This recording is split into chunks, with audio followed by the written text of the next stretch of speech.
Hey, good morning from Ely, Nevada. You're watching Bare Knuckle Binder. Welcome to the channel. Jess and I are doing some laundry at Soap and Suds. Had the front drive shaft and the front differential. The front differential I actually got from a guy at Fall Sierra Rally. I haven't edited any of the videos, so I might be repeating myself, but I got an A-120 rear axle from a guy in Grass Valley. And I put it in there, so it's the one thing in the axles that I haven't had a chance to go through and reseal. So when we were using it yesterday, the four-wheel drive, it was throwing oil and all kinds of stuff all over the exhaust pipe, so we smell like oil, so we're doing some laundry. Anyway, did some wheeling yesterday, trying to get to the ghost town of Hamilton, had to turn around. And by the time we made it up back to the main road, we had a pronounced front end wobble, and we've got some brake drag issues that have been ongoing. So got some random motley assortment of tools here, got my coffee, and I'll show you what we're doing. Okay, so underneath here, the wobble, let's start with that. First had to jack the wheel off the ground. I just got done with this one, about to do the other one. The bearing preload bolt here, the problem with these right now is that somewhere along the way, the nuts, there's jam nuts that go around the threads on that, so that you get it to the preload that you want, and then you tighten that down and it holds it there. Somewhere along the way, those didn't make the trip to California, so those are just put in there. I have to find a hardware store or something and get some jam nuts for it. In the meantime, those loosened up, so the wheels are starting to wobble. And that was kind of the worst case scenario in my mind. It's like, okay, these wheels are wobbling like crazy when we get it up to, 40 miles an hour. So we just really crept her home on 50 into Ely to our hotel until I could tear it apart today. Tighten that up, I'll find a hardware store, get the nut good to go. In the meantime, it's not tearing up the bearings or anything because it's tight enough. I think if we don't take it off-road and slam it on stuff, it'll be fine, but since we kind of want to do that, we'll get the nuts. Brakes, I adjusted them in the junkyard and they were good and tight, but they're too tight. And I don't know how, but they got to a point where they were just starting to drag all the time, and when I adjusted them in the junkyard, I could spin the wheel and you hear just like a slight, like it was just skimming. But man, I had so much resistance when I was pulling it, so this will probably increase our road speed, but the anchors were really out of adjustment, so I had to get it up and spin it and keep adjusting them and spinning it until it spun free. So besides that, and greasing everything while I'm under here again and doing this other side, that's what we got, and then we'll be on the road soon. Oh, and by the way, commenters, the jack is just sitting there. It's not underneath it. I'm not jacking it up from right there. So, all right, talk to you soon.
Made it to the fabulous, world-famous Ward charcoal ovens.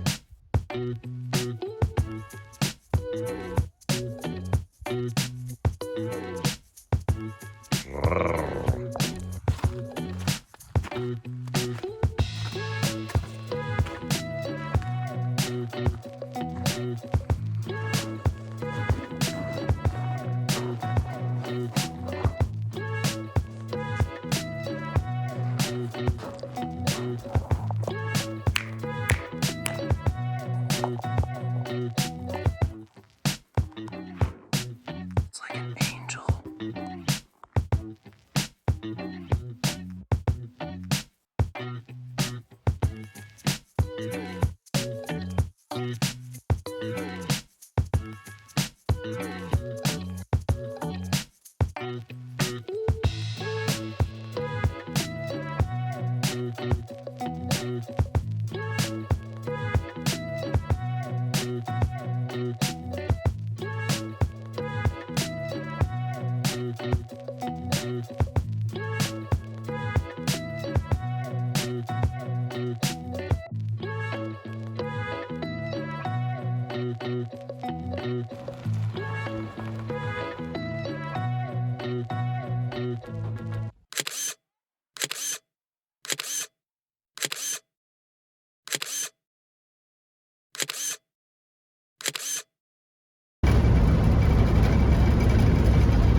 What's going on here?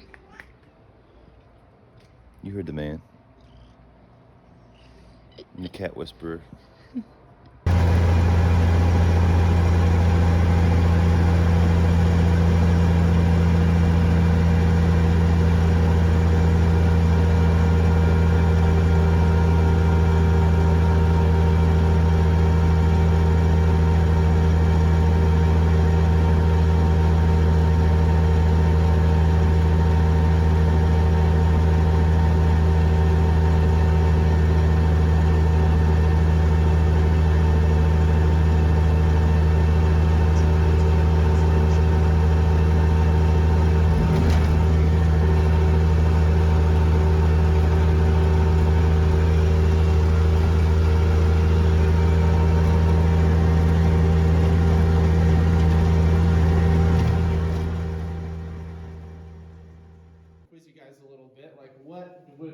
These ones that we have hanging tight to our ceiling. Stalactites. Our stalactites, right? So stalactites, you can remember, they're tight to the ceiling, and on the ground, what do we call these ones?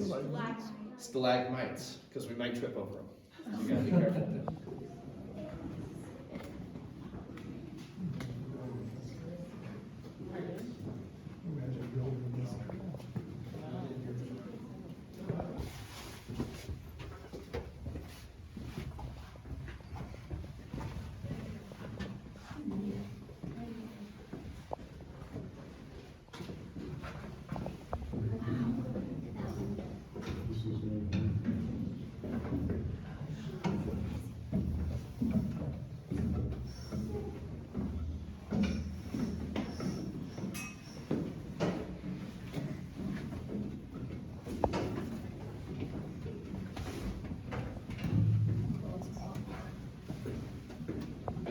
Archaeological Resource Protection Act. They are all an important part of the human history of this cave too. And so it is just as illegal for any of us to try to remove these as it is to put up a new one these days. So the thing is our cave will eventually, in this room is a lot more orange than some of the other rooms we've been in so far. And all of these little splotches of orange are actually living things. They're bacteria. And this bacteria likes to eat carbon. And carbon is what I'm not going to spend a whole lot of time in here, but this room is called the cypress swamp. If it was a wet year, we would see pools of water on either side of our passageway, and all of these little growths. Cave formation that I haven't had a really good chance to show you yet. They're what we call bulbous stalactites. Also going along with the food theme though, they're called cave turnips. So you can see a lot of cave turnips over here.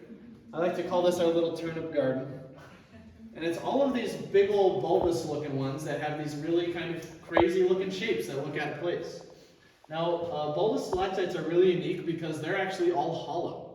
Some of them are like Christmas ornaments. There's basically a very, very thin outer shell and then a big old open air gap in the center. And so they're really, really sensitive to breakage, so we always are trying to be really careful around them if we're ever exploring deeper into the cave.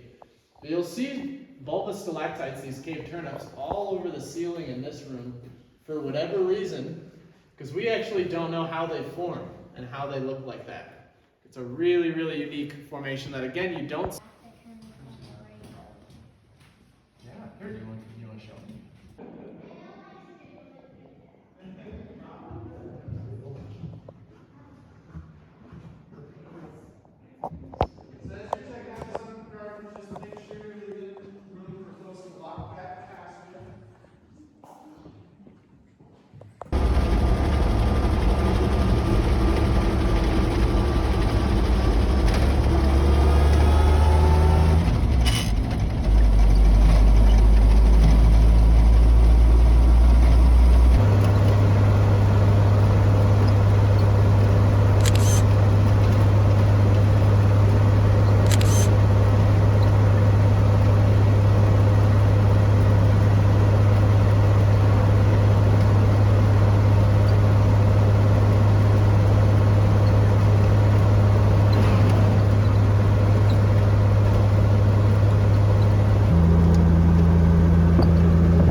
Brake lights on. Got this brake hanging up. I've adjusted them down to basically nothing. They still keep dragging, locking up the brakes. So we're just sitting here on the side of the road, Highway 50, loneliest highway in America. And we just have to wait for the brakes to cool down, because otherwise they're gonna fight us all the way up these grades, and it'll overheat the truck, and it's just no good. The other thing we're fighting right now is that the carb, I've got the leanest jet I have in there, which is like a 63 if you're familiar with Holly jets, and it's still too rich for the altitude that we're at. So that's also bogging us down in power. So fighting the brakes, fighting the fuel mixture. So it's just really slowing us down. So we just get to sit here and gaze into each other's eyes, and we forgot the deck of cards, so we can't play solitaire or anything like that, but we'll think of something to do.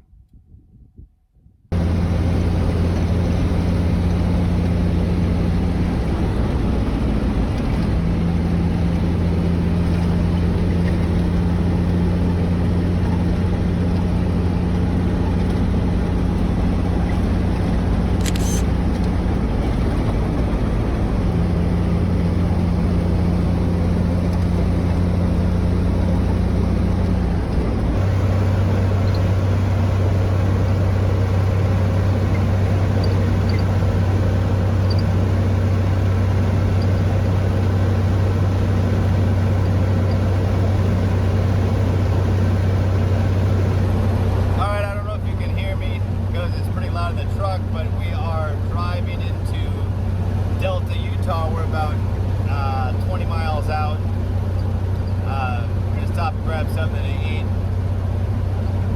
Kind of got the brakes. The brakes aren't really dragging too much right now, so that's nice. We're still fighting the fuel mixture, but we are facing a ton of wind, like just crazy amounts of wind. So it's almost like we're going up a mountain anyway. Luckily right now it seems to be blowing side to side. We were driving straight into it a minute ago, but anyway, when we get into Delta, we're gonna grab something to eat and kind of give the truck a once over, and from there we just keep pushing on to Grand Junction.